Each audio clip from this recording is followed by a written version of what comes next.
بالعباد لا حول ولا قوة إلا بالله العلي العظيم.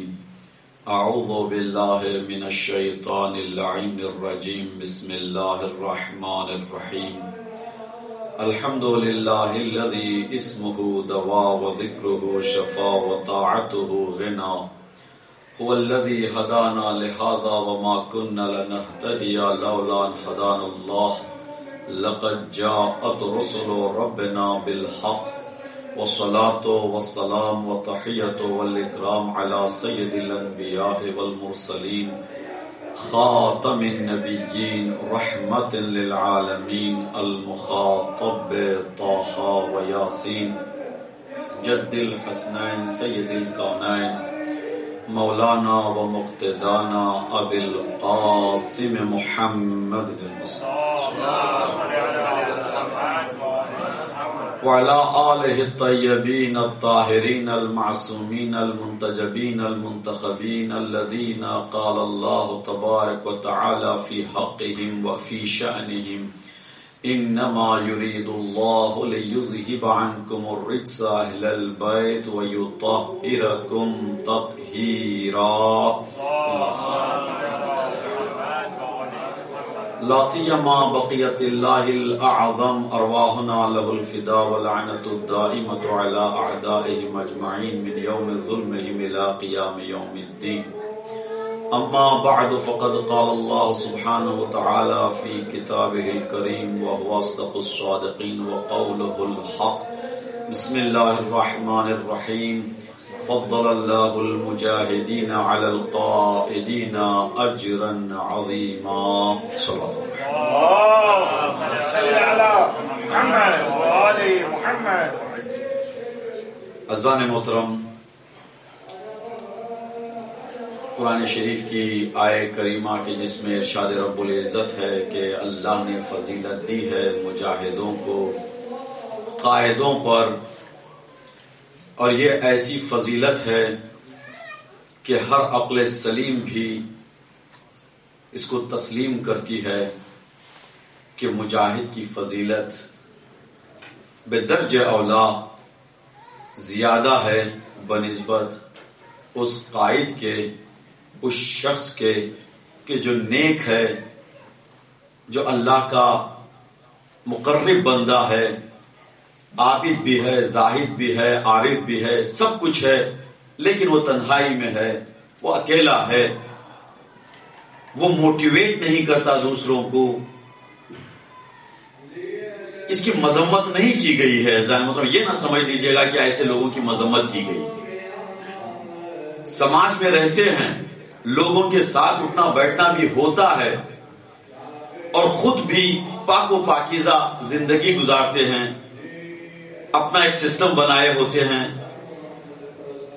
عبادت بھی انجام دیتے ہیں، اور اللہ کا زہد و تقویٰ بھی ان کے پاس ہوتا ہے.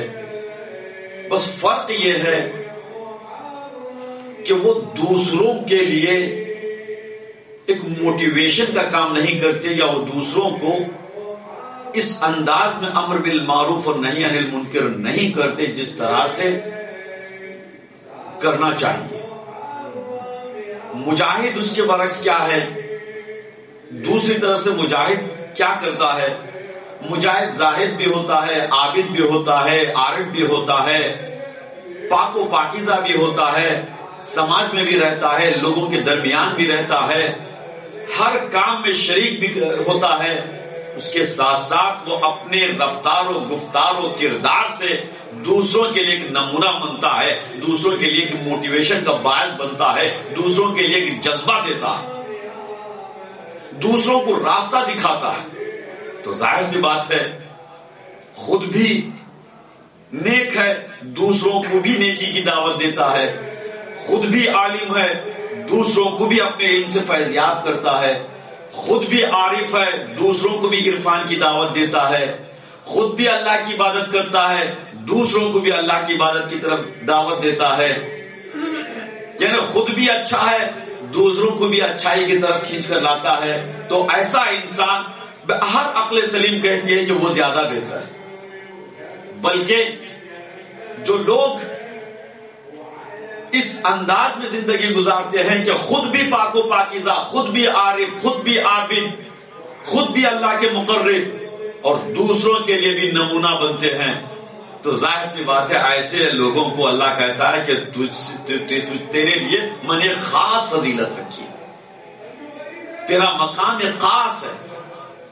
کیوں؟ اس لیے کہ ہر کوئی یہ کام نہیں کر سکتا، ہر کسی کے پاس یہ صلاحیت اور یہ قوت نہیں ہوتی۔ ہر کوئی اچھا ہو سکتا ہے، اپنے آپ اچھا ہو سکتا ہے، اپنے آپ کو صحیح کام کر سکتا ہے، لیکن دوسروں کی رہبری کرنا، دوسروں کو ہدایت کرنا، دوسروں کے لیے ایک نمونہ بننا، یہ ہر ایک کے بس کی بات نہیں ہوتی ہے کہ نہیں؟ بھائی مینجمنٹ، مثال کے طور پر مینجمنٹ ایک ایسا فن ہے، ایک ایسا پروفیشن ہے، ایک ایسا کردار ہے جو ہر ایک کے بس کی بات نہیں ہے۔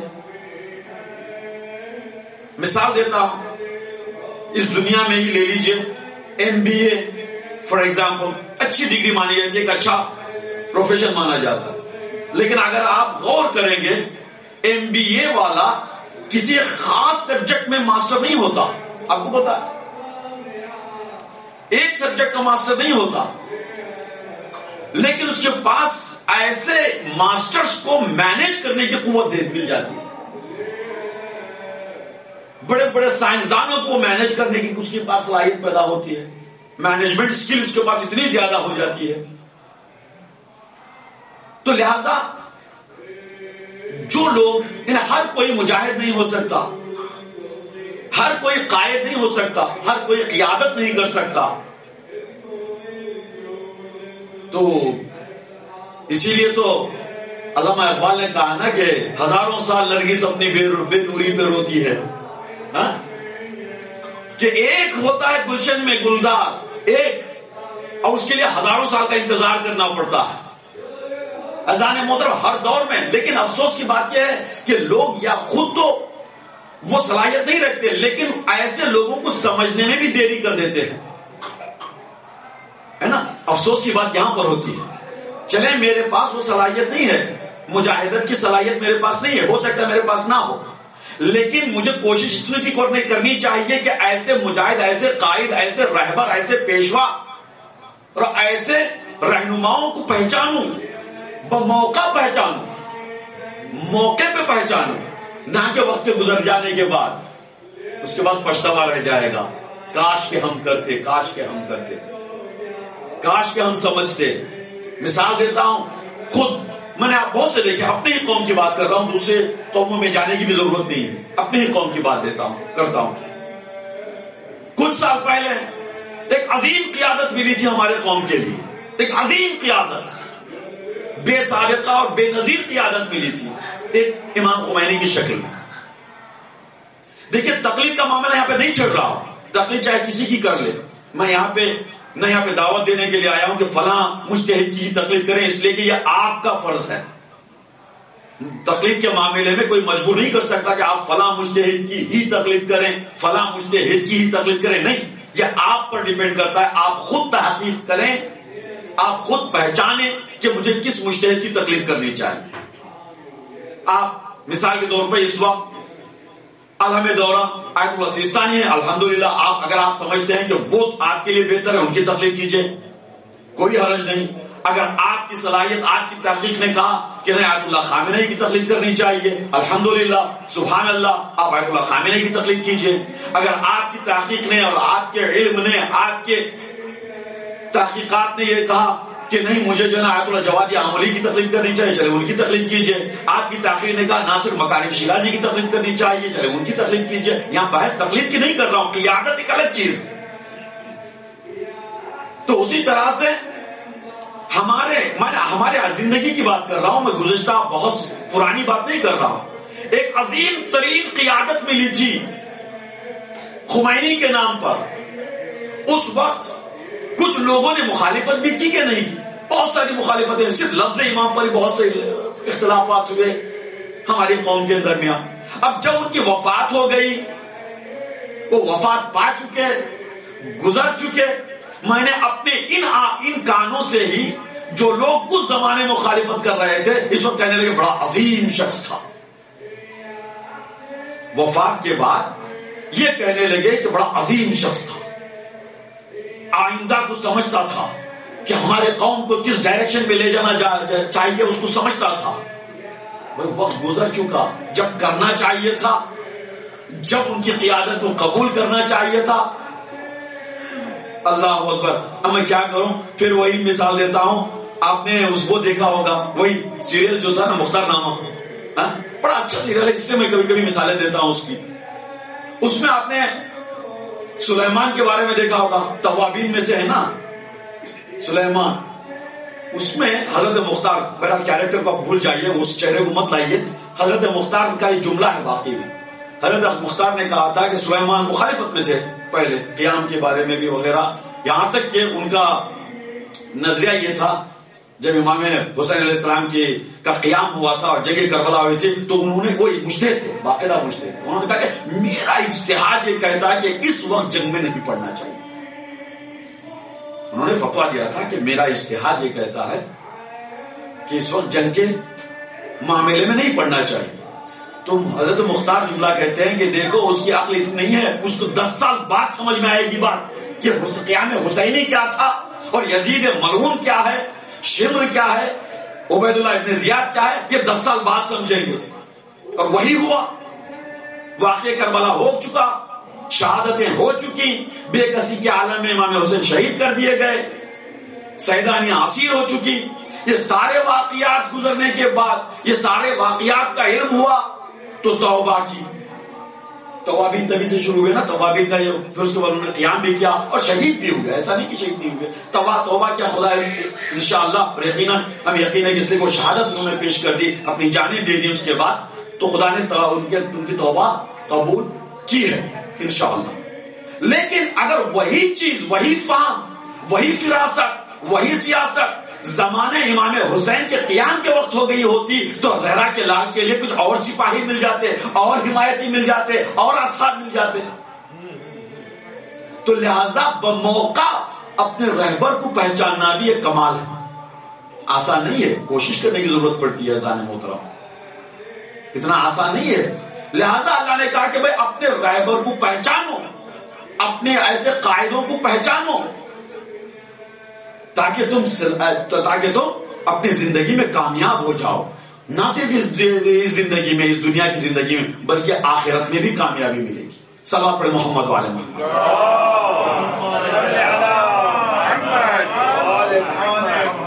اسی لیے اذان محترم, کامیاب انسان, میں نے کل کی مجلس میں عرض کیا, کامیاب انسان وہ ہوتا ہے کہ موقع ڈیسیشن ہے.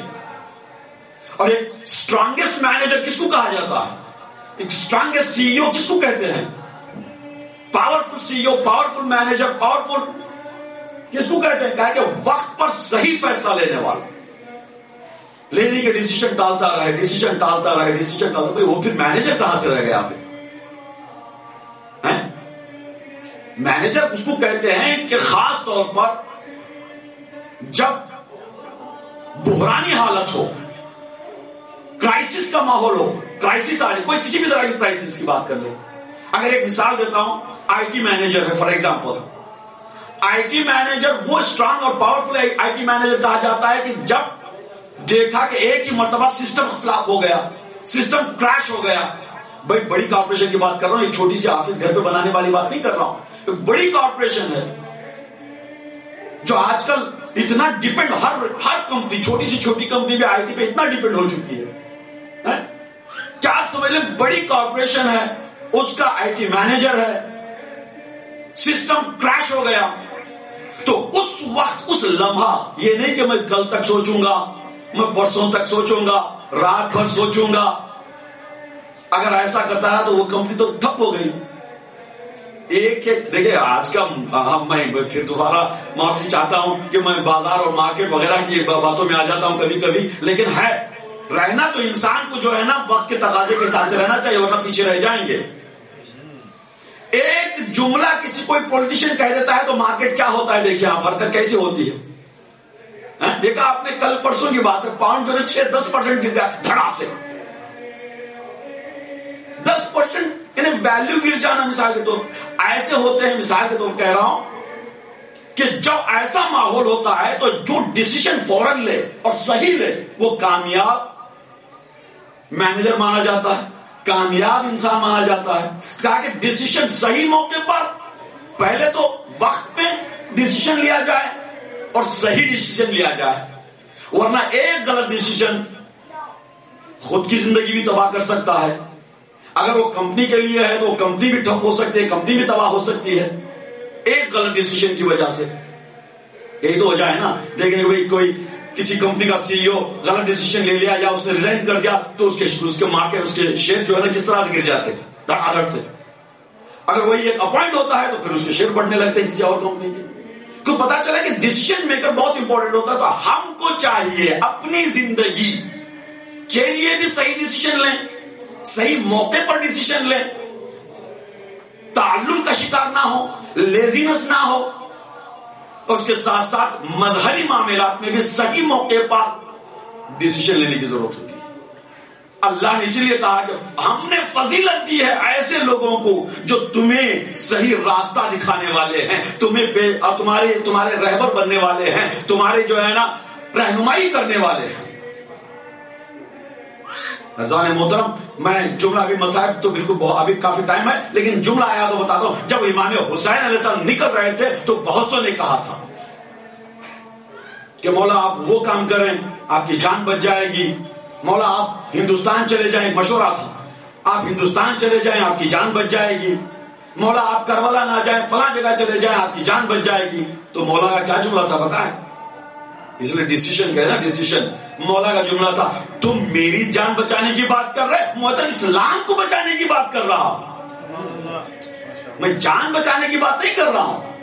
اس لیے کہ میرا ہدف، میرا ایم، میرا گول جان نہیں ہے، چھوٹی سی چیز ہے میری جان. میرے لیے اسلام بچانا ہے، میرے لیے دین محمدی کو بچانا ہے، میرے لیے 1,24,000 انبیاء کی سنتوں کو بچانا ہے. 1,24,000 انبیاء کی سنتوں کو بچانا اب حسین کے ایک ڈیسیشن پر آ کر رک گیا تھا. اب دیکھیں ذمہ داری، اس لیے ذمہ داری امام حسین کی کتنی عظیم تھی، اور اس قربانی کو سمجھنے کے لیے دیکھیے کہ ایک ڈیسیشن حسین کا 1,24,000 انبیاء کی سنتیں رکی ہوئی ہیں. حسین کے ایک ڈیسیشن پر، ایک فیصلے پر اگر حسین خدا نہ خاصہ نعوذ باللہ تسلیم حکم یزید ہو جاتے، ایک ہی ڈیسیشن تھا نا. یہاں تک عمر سعد شب عاشور تک امام حسین کے لیے پروپوزلز لاتا رہا. جو بھی نیگوشیشن ہوئے ہیں، جتنے بھی نیگوشیشن ہوئے ہیں، مذاکرات ہوئے ہیں، زیادہ تر عمر سعد کے ساتھ ہوئے ہیں. عمر سعد کے ساتھ ہوئے. عمر سعد پروپوزل لاتا رہا، ہر طرح کے پروپوزل لاتا رہا. یہاں تک بعض روایتوں میں ملتا ہے کہ عمر سعد ایک مرتبہ ایسا پروپوزل بھی لایا، کہا کہ مولا اگر آپ چاہتے ہیں تو ہم عراق کی بھی حکومت دے دیتے ہیں، اگر آپ چاہتے ہیں تو مدینے کی بھی حکومت دے دیتے ہیں، اگر آپ چاہتے ہیں تو حجاز کی ساری حکومت دے دیتے ہیں. آپ بس you have to be under the guidance of Yazid. آپ کو چاہیے کہ آپ یزید کے تحت فرمان ہو جائیں، آپ یزید کی بیعت کر لیں. آپ کو حکومت چاہیے، ہم عراق کی حکومت دے رہے ہیں. آپ کو حکومت چاہیے تو ہم حجاز کی بھی حکومت دے دیتے ہیں. آپ کو حکومت دے رہے ہیں، لیکن آپ کو چاہیے کہ فرمان کل کے طور پر، یعنی خلیفۃ اللہ، اس کو مان لے. لیکن حسین کا ڈیسیشن ہے. اور ایک بات بتا دوں، جو سب سے زیادہ اسٹرانگ اور پاورفل مینیجر وہ ہوتا ہے جو ڈیسیشن لیتا ہے تو ایک بار لے لیا تو لے لیا. بدلنے والے جو ہیں نا وہ بہت ہی ویک مینیجرز مانے جاتے ہیں. بار بار بدل گئے فٹ سے، اب ایک ڈیسیشن لیا، کل ایک ڈیسیشن لیا، پرسوں ایک ڈیسیشن لیا. بھائی بار بار لینے والے اس پر اعتبار، انسان کا اعتبار ختم ہو جاتا ہے. کیوں؟ اس لیے کہ آج اس نے کبھی کل پتا نہیں، پھر بدل دے، اپنا ارادہ بدل دے، اپنا فیصلہ بدل دے. کیا بھروسہ.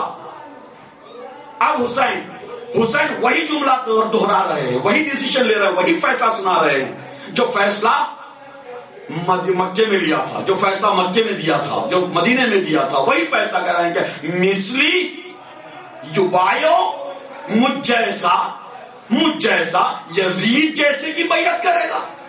اللہ اکبر. اب یہاں حکومت بھی مل رہی ہے, دولت بھی مل رہی ہے, سب کچھ مل رہا ہے, لیکن پھر بھی حسین کا ڈیسیژن دیکھیے, حسین کا فیصلہ دیکھیے, حسین کا ارادہ دیکھیے, حسین کے عزم کو دیکھیے. حسین کہہ رہے ہیں کہ مجھ جیسا یزید جیسے سے ہرگز بیعت نہیں کرے گا. کیوں؟ اس لیے کہ 1,24,000 کی 24,000 انبیاء کی سنتیں امام حسین کے ہاتھ پر ٹکی ہوئی, فیصلے حسین پر رکی ہوئی. میں نے بتایا نا کہ زندگی فیصلوں کا نام ہے. اگر حسین اس وقت فیصلہ لے لیتے نعوذ باللہ استغفر اللہ کہ یزید کی بیعت کر لیں تو کیا ہوگا؟ ذرا سوچنے والے غور کریں. ایک فیصلے نے امام حسین کے تاریخ اسلام کو بدل دیا, مسلمانوں کی حالت بدل دی, اور رہتی دنیا تک تا روز قیامت ایک گارنٹی دے دی کہ اب اس دین پر آنچ نہیں آئے گی. اس کے بعد کسی بھی جابر بادشاہ میں یہ ہمت بھی نہیں ہوئی کہ پھر بیعت طلب کرے. ستایا, قید خانوں میں ڈالا, ہر طرح کے ظلم ڈھائے, لیکن کسی میں ہمت جرأت نہیں ہوئی کہ کسی ہمارے امام سے بیعت طلب کرے. بیعت طلب کا, بیعت کا لفظ بھول گیا ظالم. یہ تھا فیصلہ امام حسین علیہ السلام کا. اللہ اکبر. صلوات پڑھے محمد والے محمد.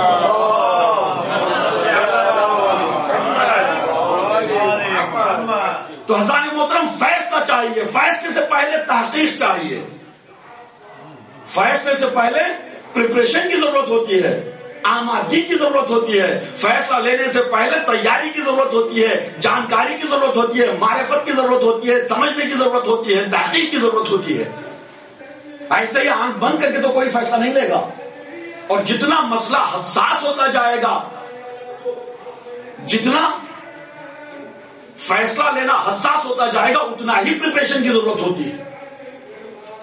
بغیر پریپریشن کے آپ اگر فیصلہ لے لیں گے, بغیر اطلاعات کے آپ فیصلہ لے لیں گے, بغیر معلومات کے اگر فیصلہ لے لیں گے, تو پھر وہ ایک طرح کی گیمبلنگ ہو جائے گی. ہو سکتا ہے قسمت سے وہ اچھا فیصلہ نکل آئے, ہو سکتا ہے وہ فیصلہ غلط ہو جائے جس کی وجہ سے آپ نقصان اٹھا لیں, لیکن وہ اتنا بڑا رسک ہوگا کہ اس کی بھرپائی کرنا بعد میں ہو سکتا ہے سالوں سال لگ جائیں, سالوں سال لگ سکتے ہیں. لہذا پہلے پریپریشن کی ضرورت ہے, آمادگی کی ضرورت ہے, تیاری کی ضرورت ہے. تو عزیزان محترم, اسلام وہ دین ہے, اللہ اکبر, میں بار بار کہتا ہوں کہ اسلام وہ دین ہے جس نے ہماری ہر اعتبار سے رہنمائی کی, ہماری ہر فیلڈ میں. یہی تو خوبی ہے نا اسلام کی.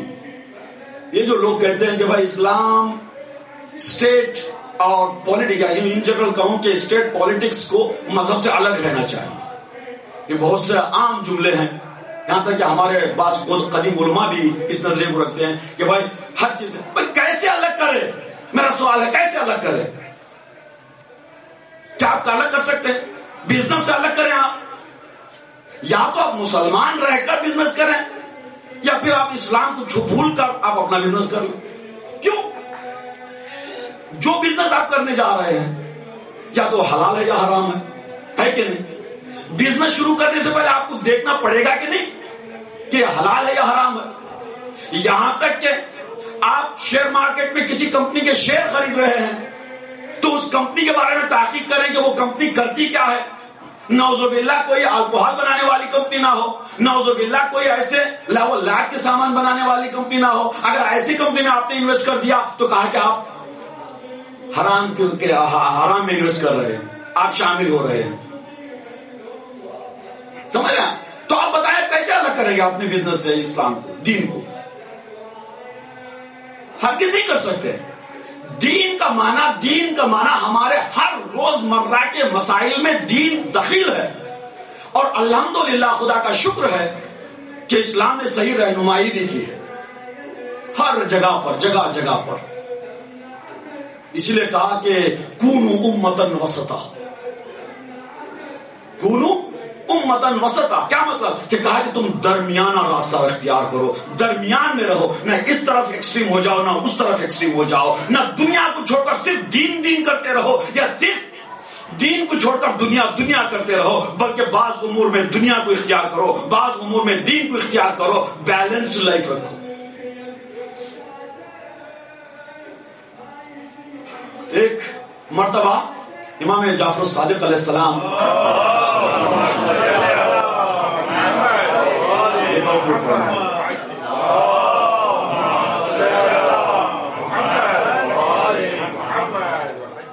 امام صادق کی خدمت میں صحابی آتے ہیں تو کہتے ہیں مولا میں دیکھ رہا ہوں کہ کچھ ایسا گروپ تیار ہو چکا ہے جس نے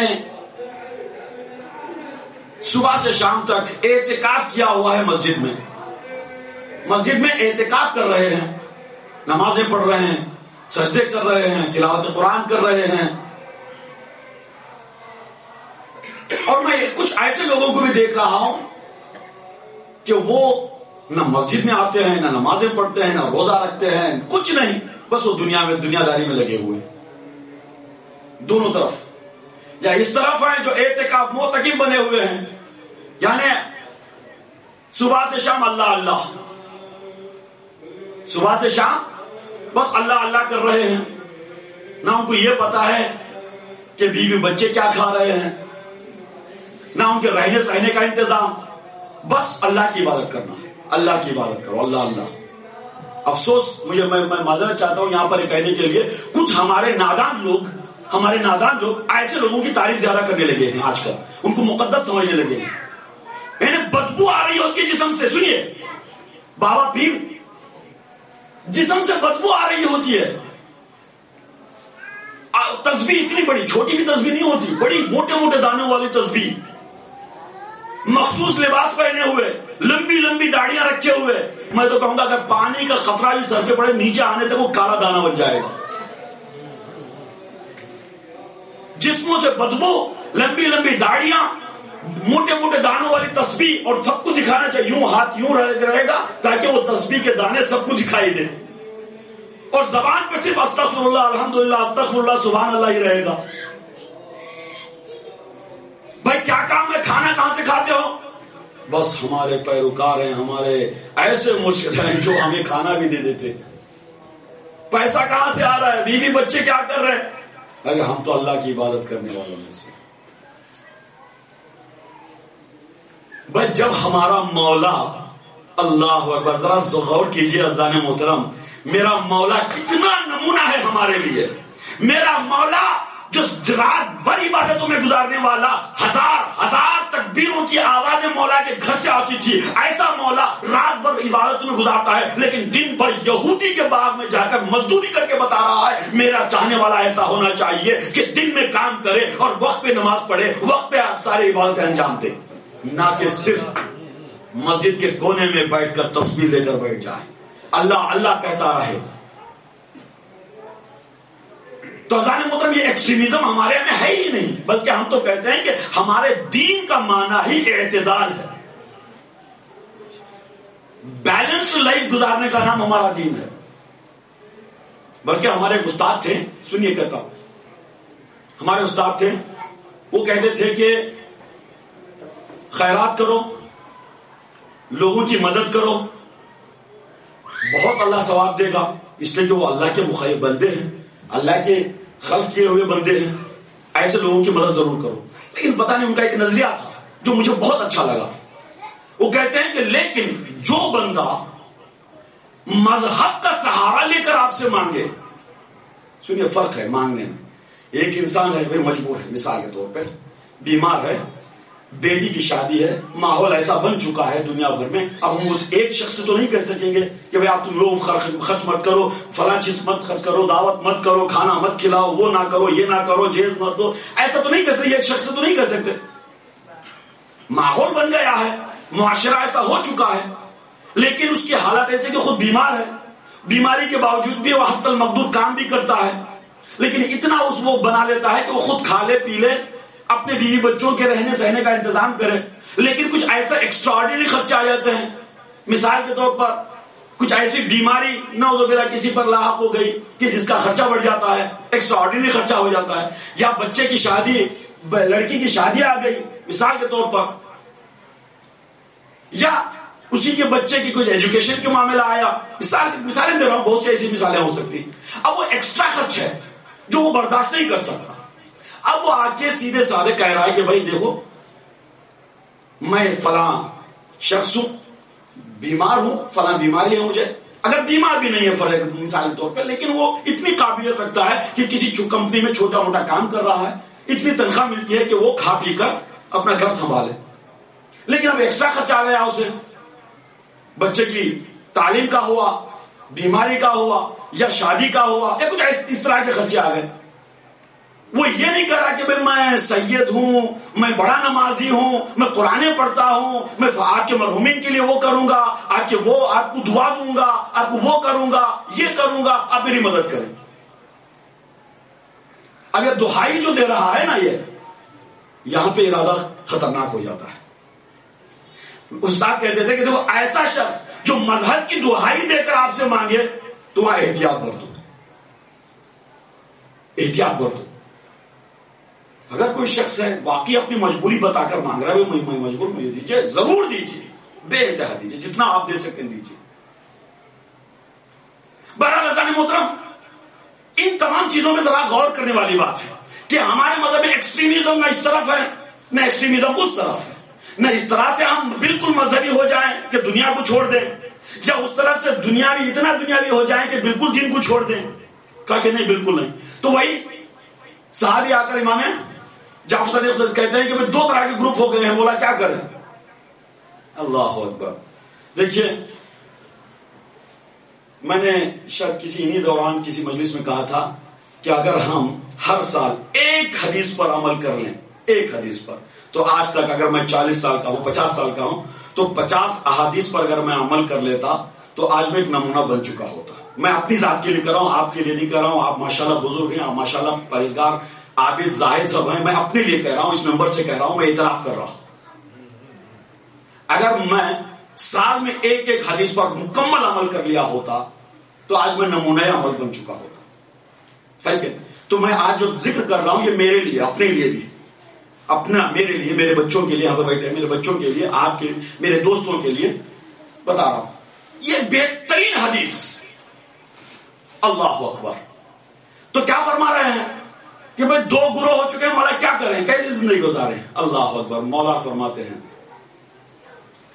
کہ دیکھو دنیا جیسے بھی ہو، ہمارا دین ایسا نہیں ہے کہ دین کو چھوڑ کر دنیا اختیار کر لو یا دنیا کو چھوڑ کر دین اختیار کر لو، بلکہ مولا فرماتے ہیں کہ معاملاتن،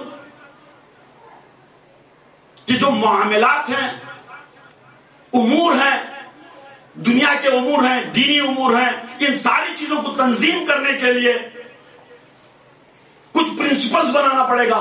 کچھ پرنسپلز ہیں، اصول ہیں. اصول المعاملات تقع 4 اوجہ. اللہ اکبر. اس حدیث کو اگر ہم اپنا آج 6 محرم کے 8:30 بجنے کو ہیں، آج سے میں شروع کروں، میں یقین کے ساتھ کہہ سکتا ہوں، پورے دعوے کے ساتھ کہہ سکتا ہوں، اور پوری ذمہ داری کے ساتھ کہہ سکتا ہوں، اگر ہم اس حدیث کے مطابق کل صبح کی نماز سے شروع کریں تو آپ 1 مہینہ 2 مہینے کے اندر ڈیفرنس ضرور دیکھیں گے. میں تو خود دیکھوں گا. میں جو کہہ رہا ہوں نا، یہ میں آج کے مطالعے کے بعد سے، یہ میں خود اپنے آپ سے ارادہ کر کے کہہ رہا ہوں. میں آپ کو صرف آپ سے نہیں کہہ رہا ہوں. حدیث میں کیا فرما رہے ہیں؟ اصول المعاملات، یعنی ہر امور کے 4 اصول ہیں. ہمارے امور کے 4 اصول ہیں. تقع الی 4 اوجہ، 4 اصول ہیں. کیا؟ اللہ اکبر. دیکھیے میری عادت ہے، میں جو دنیا کے بڑے بڑے انٹرپرینورز ہیں ان کے بایوگرافی کو پڑھتا ہوں، تھوڑا بہت پڑھتا ہوں، دیکھتا ہوں کہ بھئی یہ لوگ کامیاب، جو بھی کامیاب کسی بھی فیلڈ میں کامیاب ہوتے ہیں، چاہے وہ مذہبی ہو چاہے غیر مذہبی. مذہب سے تعلق کامیاب جس کو کہتے ہیں عام طور پہ جو کامیاب کہتے ہیں ان کی بایوگرافی پڑھنا چاہیے. بھائی ان کا رہن سہن کیسا ہے, وہ کیا کرتے ہیں کیا نہیں کرتے ہیں, کس طرح سے. ایسے تو کامیابی نہیں مل جاتی نا, کامیابی ایسے نہیں مل جاتی. میں یہ نہیں کہہ رہا ہوں, دنیاوی اعتبار سے نہیں کہہ رہا ہوں, قرآن کہہ رہا ہے کامیابی ایسے ہی نہیں مل جاتی. اللہ بھی کسی کو ایسے ہی کامیاب نہیں بنا دیتا. آپ مانیں گے لیس للانسان الا ما سعى.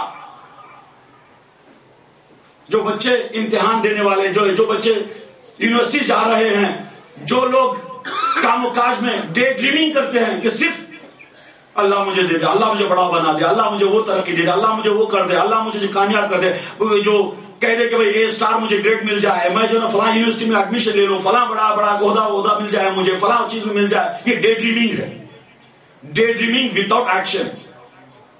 ایسا صرف سوچ لینے سے کوئی عہدہ نہیں مل جاتا نا, ہرگز نہیں ملتا. خدا واضح طور پر قرآن نے کہہ رہا ہے لیس للانسان الا ما سعى. انسان کو کچھ حاصل نہیں ہوگا, اتنا ہی حاصل ہوگا جتنا وہ کوشش کرے گا. لیس للانسان, انسان کے لیے کچھ نہیں ہے, ہم نے کچھ نہیں دیا, کچھ ایسے ہی نہیں دے دیتے. یہ جو کہتے ہیں توکل علی اللہ, توکل علی اللہ, توکل کا معنی تو سمجھے پہلے. بحث لمبی, ٹائم بہت تیزی سے نکل رہا ہے.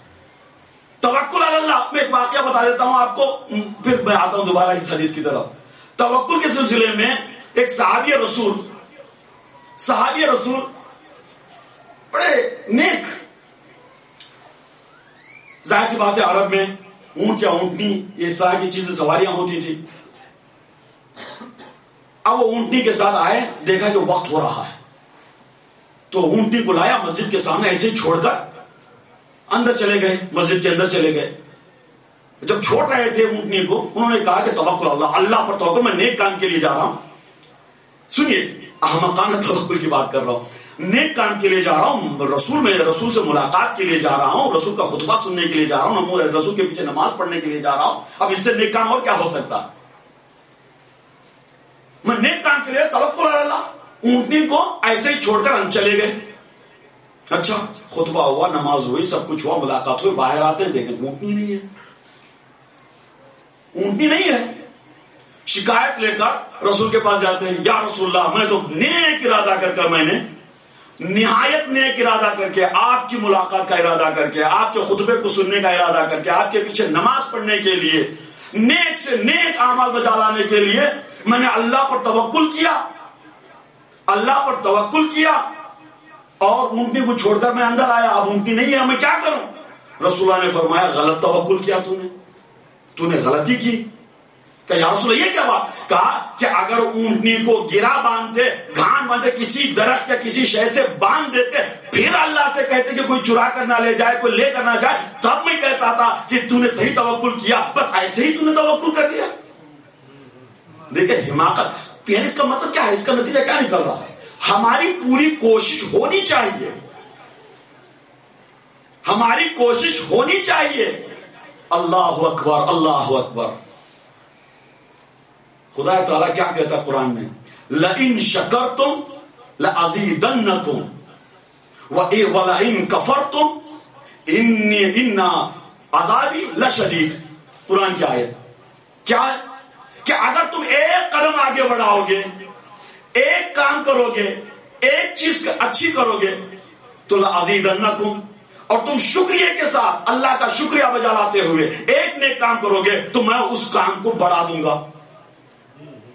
یہ ہے توکل. قدم تو بڑھائے, کام تو کرے, کچھ کرے, پھر اللہ پر توکل کرے, پھر اللہ کا شکر بجا لائے. خدا کہتا ہے لَأَزِيدَنَّكُمْ, میں اس کام کو, ان چیزوں کو بڑھا دوں گا. قرآن, ہمارا اسلام جو ہے نا لاجیکل, منطقی دین کا نام ہے, منطقی دین ہے, بے منطق دین نہیں ہے.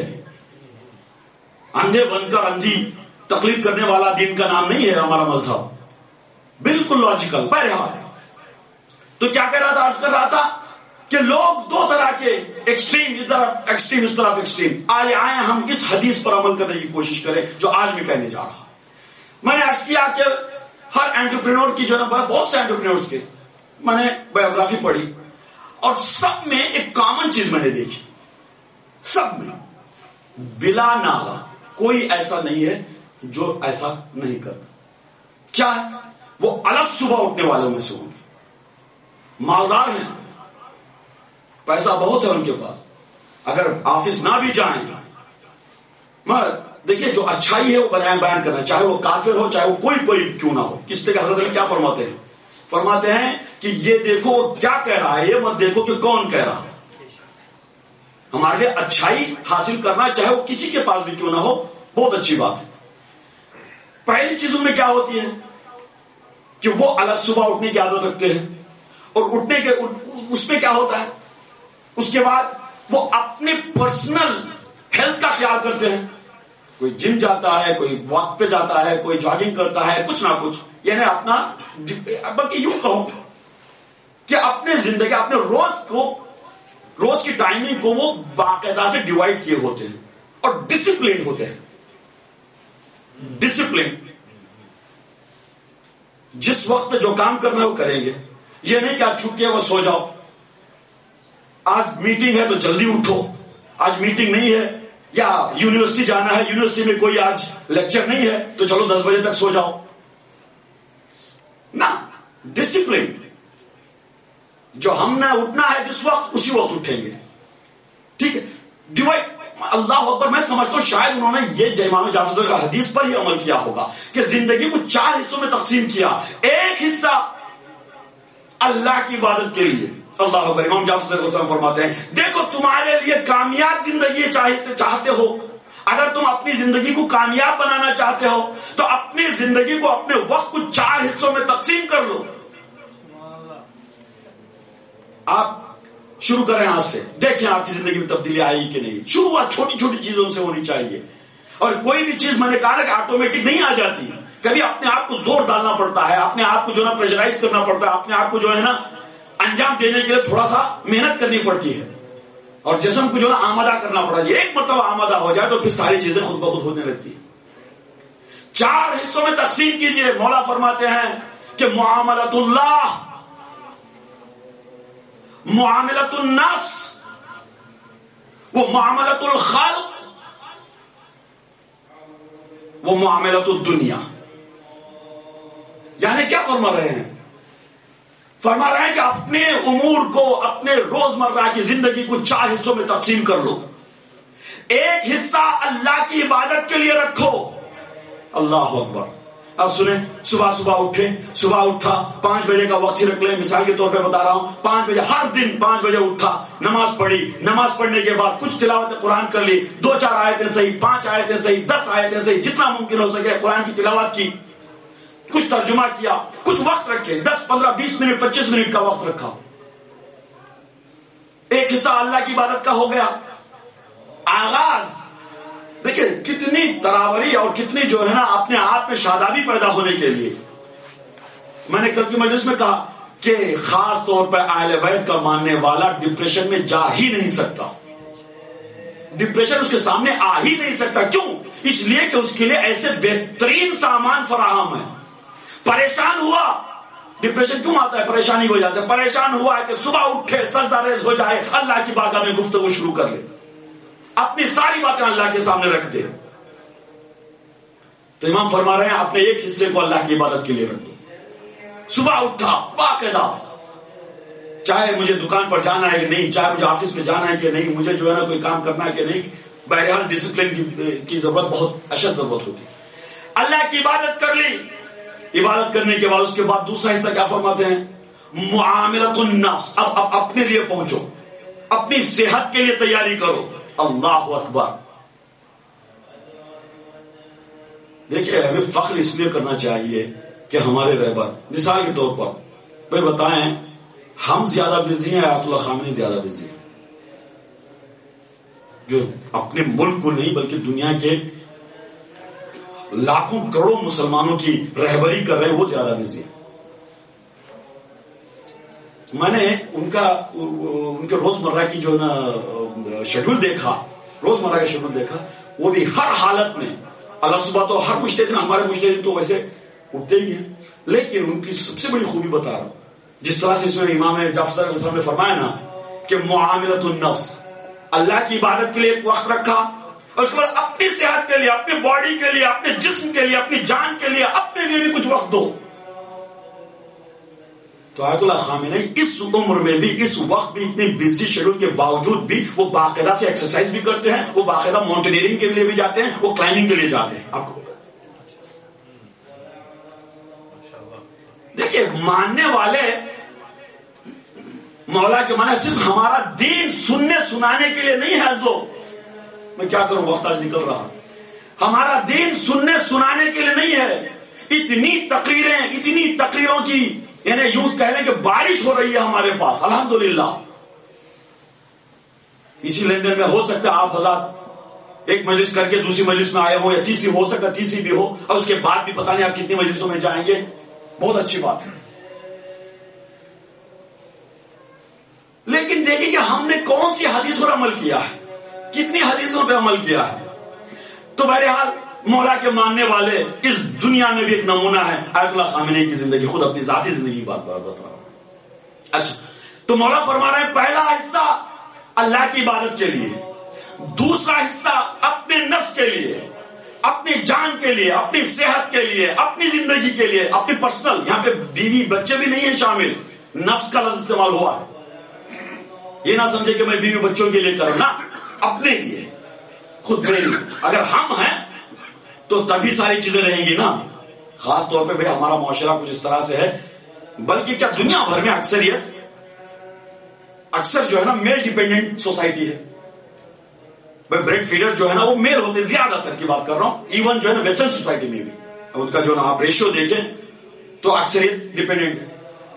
اگر جس پر اتنے لوگ ڈیپینڈنٹ ہیں، سوچنے والی بات ہے، اتنے لوگ ڈیپینڈنٹ ہیں، بچے ڈیپینڈنٹ ہیں، بیوی ڈیپینڈنٹ ہے، ہو سکتا ہے گھر کے ماں باپ ڈیپینڈنٹ ہو جائیں، ہو سکتا ہے کوئی رشتہ دار ڈیپینڈنٹ ہو آپ پہ. اگر آپ کی صحت ہی صحیح نہ رہے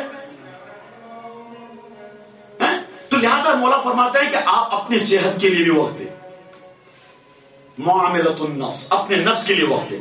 اچھا، تیسرا حصہ اب یہاں پر ہے کہ اپنے معاملۃ الخلق، اب لوگوں کے لیے بھی کچھ حصہ دیں. اب اس میں بیوی بچے بھی آ جاتے ہیں، دوست احباب بھی آ جاتے ہیں، رشتہ دار بھی آ جاتے ہیں، سب آ جاتے ہیں، ان کے لیے بھی کچھ وقت دیں. اب یہ بات جو بتا رہا ہوں، وقت دینے والی بات، بیوی بچوں کو وقت دینے والی، اس کی بات اب ڈیپینڈ کرتا ہے حالات پر. کن حالات میں ہو سکتا ہے آپ ایک ہفتے کو ڈیوائڈ کر لیں 4 حصوں میں، مثال کے طور پہ بول رہا ہوں. اب اپنے سچویشن کو دیکھتے ہوئے اس کو آپ اپنے نظم کا بنا سکتے ہیں، اپنا شیڈول بنا سکتے ہیں. بہرحال تیسرے مرحلے میں کہا کہ احباب، رشتہ دار، بیوی بچے سب تک پہنچو، وقت بناؤ. ضرور ہے کہ تم وقت بناؤ ان لوگوں کے لیے. اچھا، چوتھا حصہ کہا کہ معاملۃ الدنیا. اب اس کے بعد نکل آؤ، گھر سے باہر نکل آؤ، کماؤ، دنیاوی عیش و آرام بھی کرو. منع نہیں کیا گیا، کہاں منع کیا اسلام نے؟ بلکہ خدا تو کہتا ہے کہ کلو من الطیبات، کلو واشربوا من الطیبات. تم بہترین غذا کھاؤ، اچھی غذا کھاؤ، من الطیبات، پاک و پاکیزہ کھاؤ، حرام مت کھاؤ. کلو واشربوا من الطیبات، پاک و پاکیزہ غذا کھاؤ. لیکن پھر وہاں پر ایک بات آ گئی، ایک شوشہ رکھا، وَلَا تُسْرِفُوا. کھاؤ، بہترین کھانا کھاؤ، بہترین غذا کھاؤ، اچھی زندگی گزارو، وَلَا تُسْرِفُوا، لیکن اسراف نہ کرو. اللہ ہے نا. اب یہ دنیاوی امور میں. اب بتائیں آج ہم اپنے زندگی کا محاسبہ کریں، اپنے لیے ایک شیڈول بنائیں اور شروع کریں اس ایک حدیث پر عمل کرنے کے لیے. اور ڈسپلن رہنا ضروری ہے، شرط ہے ڈسپلن. ڈسپلن رہے تو کیا ہماری زندگی میں تبدیلی نہیں آئے گی؟ اگر ہم پورے ڈسپلن کے ساتھ کام انجام دیں، امور کو انجام دیں، تو یقیناً تبدیلی آئے گی. آج امام حسین کا نام لے کر، اہل بیت کا نام لے کر ہم شروع کریں، اس حدیث پر عمل کرنا شروع کریں، پھر ہم دیکھیں کہ 1 سال کے بعد تو ہماری بہت سی زندگی میں بہت ساری تبدیلیاں آ جائیں گی. صلوات پڑھیں محمد و آل محمد.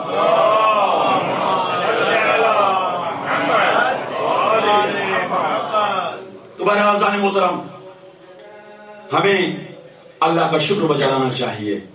واقعی کہ اللہ نے اتنی بڑی نعمت جس کو ہم اسلام کہتے ہیں، جس کو محبت اہل بیت کہتے ہیں، اللہ نے ہمارے نصیب کیا. اتنی بہترین رہنمائی کے ساتھ. آپ کو پتا ہے نا کہ آج کل کاؤنسلنگ کے لیے کتنا پیسہ دے رہے ہیں لوگ. سائیکیٹرک کو جائے, سائیکیٹرک کو کتنے پیسے دے رہے ہیں لوگ. سائیکیٹرک کیا کرتا ہے, کاؤنسلر کیا کرتا ہے؟ اب دیکھیں, غور کریں اس بات پر. بہترین کاؤنسلر ہمارے پاس موجود ہیں. سارے سائیکیٹرک پرابلمز ہمارے احادیث کے ذریعے سے ہم سالو کر سکتے ہیں. بالکل واضح گائیڈنس ہمارے پاس موجود ہے. خدا کا شکر بجا لانا چاہیے کہ اتنی نعمتیں, اتنی بڑی بڑی نعمتیں. اللہ اکبر. نعمت یہ ایسی نعمتیں ہیں کہ بعض موقع پر چھن جانے پر احساس ہوتا ہے. بہت سی نعمتیں ایسی ہوتی ہیں جن کے چھننے کے بعد ہی احساس ہوتا ہے. بہرحال ایسے لوگوں میں سے ہمیں خدا قرار نہ دے, بلکہ ہم ہر اللہ کی نعمت کو پہچانیں اور اس نعمت کا شکریہ بجا لائیں, تاکہ خدا نے پھر ایک وعدہ بھی کیا ہے, لئن شکرتم لازیدنکم. اگر تم میری نعمت کا شکریہ بجا لاؤ, میری نعمت کو سمجھو, میری نعمت کو سمجھو گے اور میری نعمت کا شکریہ بجا لاؤ گے, تو میں تمہارے اس نعمت میں اضافہ کرتا جاؤں گا. اس نعمت میں بڑھاتا جاؤں گا, اس نعمت کو میں بڑھاتا جاؤں گا, بڑھاتا جاؤں گا, بڑھاتا جاؤں گا. جتنا تم شکریہ کرتے جاؤ گے, جتنا تم اس نعمت کو سمجھتے جاؤ گے, اتنا ہی میں اس نعمت کو بڑھاتا جاؤں گا. تو عزیزان محترم, یہی تو بات ہے. ہم نے یہ نعمت سمجھی ہے. آپ کا یہاں پر آنا, ہمارا یہاں پر بیٹھنا اس بات کی دلیل ہے کہ ہم نے عظمت حسین کی نعمت کو سمجھا ہے, ہم نے قربانی حسین کو سمجھا ہے اور یہاں پر آئے ہیں. اور اللہ نے اس نعمت کو آئے دن اتنی اس میں ترقی دی ہے, اتنا بڑھا دیا کہ آج دنیا کا کوئی حصہ نہیں ہے جہاں پر میرے حسین کا غم نہ منایا جا رہا, جہاں پر میرے حسین کا ذکر نہ کیا جا رہا. عزیزو, آج 6 محرم ہو چکی. محرم کی یہ تاریخیں بھی بڑی تیزی سے گزرتی جا رہی ہیں. ہم کن کن شہداء کا ذکر کریں, کن کے مسائل پڑھیں. بس کچھ مخصوص شہداء کے ہی مسائل پڑھے جاتے ہیں عام طور پر. اس کی وجہ بھی یہی, البتہ آنے والے دنوں میں اس عاشور کے بعد بہت سے مجلسوں میں جو کبھی کبھی موقع ملتا ہے کہ دیگر شہداء کا بھی ذکر ہو یا دیگر شہداء کے بھی مسائل پڑھے جائیں. لیکن بہرحال ان مخصوص اور محدود دنوں میں کچھ مخصوص شہداء کے مسائل بیان کیے جاتے ہیں اور ان کا ذکر ہوتا ہے. عزادارو, وہ مستحق ہیں ان کو پہچانے جائیں اور ان کے فضائل بیان کیے جائیں. وہ لائق محبت ہیں, وہ لائق مودت ہیں, وہ لائق اطاعت ہیں. جس طرح سے اللہ لائق عبادت ہے, اسی طرح سے وہ لائق اطاعت ہے. اطاعت کی منزل اگر دیکھنی ہو تو کربلا میں دیکھنا ہے. دیکھیے, اطاعت کی انتہا جس کو کہیں, یہ مسائل ویسے 8 کو آئیں گے حضرت عباس کے اطاعت کی آخری انتہائی منزل. سوچیں ذرا, علی اکبر کی اطاعت کی آخری منزل دیکھیں کہاں پر ہے. اللہ اکبر. کون علی اکبر؟ یہ علی کا لال ہے, علی کا پوتا علی اکبر ہے. کون علی؟ وہ سرمائے زمانہ, جو ایک انگلی میں سارے لشکر کو ختم کر دینے والا, وہ علی, اس کا پوتا ہے علی اکبر. لیکن یہاں پر اطاعت ہے اپنے امام کی, یہاں اطاعت ہے اپنے امام کی, جہاں پر امام کی اطاعت کرنا ہر فرد پر واجب ہے. اللہ اکبر. یہ جوان ہے, اس جوان کے ساتھ اس کی ماں بھی ہے. 18 سال جوان ہوتا ہے. دیکھیے, مائیں بڑے نازوں سے اپنے بچوں کو پالتے ہیں. ماں باپ اپنے بچوں کو نہایت ہی نازوں سے پالتے ہیں, اپنی ساری قربانیاں دے دیتے ہیں. خاص طور پر جو صاحب اولاد ہوتے ہیں وہ اس بات کو سمجھتے ہیں کہ ماں باپ کتنی تمناؤں کے ساتھ اپنے بچوں کی تربیت کرتے ہیں. ماں باپ کتنی خواہشیں لے کر اپنے بچوں کو پالتے ہیں, کتنی چاہتے لے کر اپنے بچوں کو پالتے ہیں, کتنی قربانیاں دے کر اپنے بچوں کو پالتے ہیں. یہ صاحب اولاد بہتر سمجھ سکتے ہیں. اللہ اکبر. یہ وہی تمنائیں لے کر لیلا نے بھی اکبر کو پالا ہے, یہ وہی خواہشیں لے کر لیلا نے بھی اکبر کو پالا ہے, یہ وہی ساری تمنائیں خواہشیں لے کر ہی حضرت لیلا نے اکبر کو پالا ہے. 18 سال لیلا نے, زینب نے اور دیگر تمناؤں سے بڑی چاہتوں سے حضرت علی اکبر کو پالا. اللہ اکبر. اور جیسے جیسے بچے بڑے ہوتے جاتے ہیں ماں کی خواہشیں بھی بدلتی جاتی ہیں. اللہ اکبر. جیسے بچہ 17-18 سال کا ہوتا ہے تو ماں کی دل میں تمنا یہی ہوتی ہے کہ میرے بیٹے کو دولہا دیکھوں, میرے بیٹے کو ایک دولہا کی شکل میں دیکھوں, میرے گھر بہو لیا. اللہ اکبر. خواہش بڑھ جاتی ہے اور باپ کے لیے بھی ایک ایسی ہمت پیدا ہو جاتی ہے جوان بیٹے کو دیکھ کر کہ یہ سمجھتا ہے کہ میرا سہارا بنے گا, میری ڈھارس بنے گا, میرے لیے مددگار ثابت ہوگا. اللہ اکبر. یہ حسین بھی ہے, حسین بھی اپنے لال کو دیکھ کر سمجھ رہے ہیں کہ میرا بیٹا بھی زندہ ہے, میرا جوان بیٹا زندہ ہے, میرا علی اکبر زندہ ہے, میرا 18 سالہ بیٹا زندہ ہے. لیکن وہ وقت بھی آ جاتا ہے کہ علی اکبر اپنے باپ کے پاس آتے ہیں, کہتے ہیں کہ آقا اے میرے بابا آپ کے اصحاب میں سے تو اب کوئی بچا نہیں, سب شہید ہو چکے. مولا میرے بابا, میرے آقا, میرے امام, اب مجھے اجازت دیجیے. اللہ اکبر. اب حسین کیا کہتے ہیں؟ حسین کہتے ہیں بیٹا جس نے تجھے پالا ہے جا اس سے اجازت لے لے, جس سے تجھے تمناؤں کے ساتھ, خواہشوں کے ساتھ, بڑی چاہتوں کے ساتھ پالا ہے, بیٹا جا اس سے اجازت لے لے. تو حسین جو علی اکبر حضرت ام لیلہ کے پاس آتے ہیں, ام لیلہ سے اجازت طلب کرتے ہیں.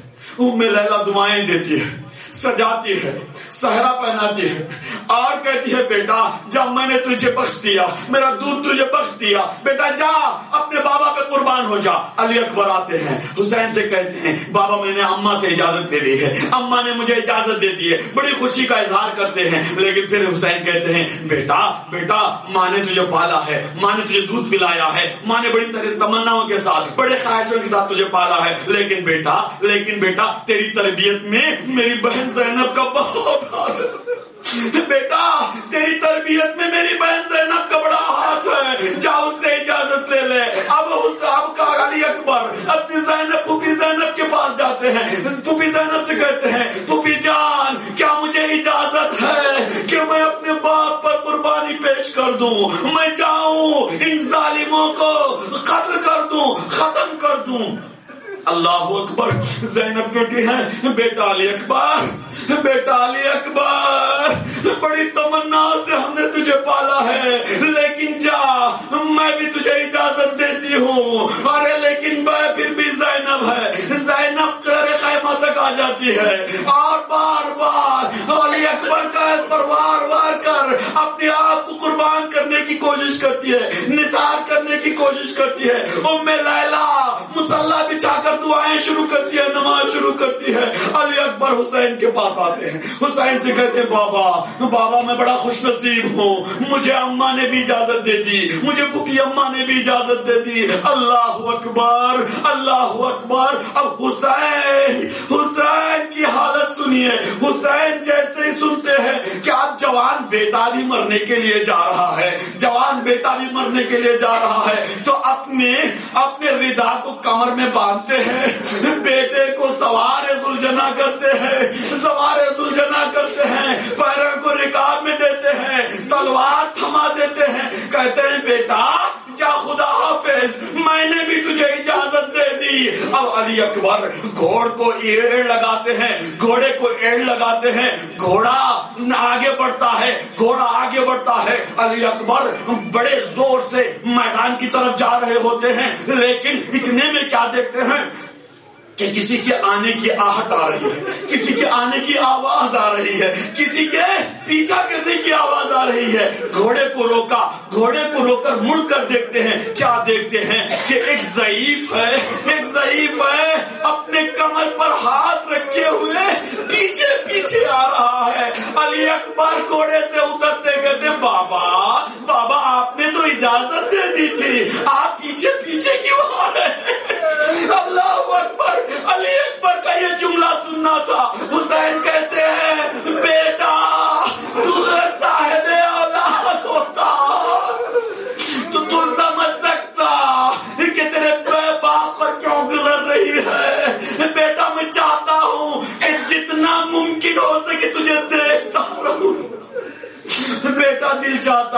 کہ جتنا ممکن ہو سکے تجھے دیکھتا رہوں. اب علی اکبر دوبارہ جاتے ہیں، لیکن کیا ہوتا ہے؟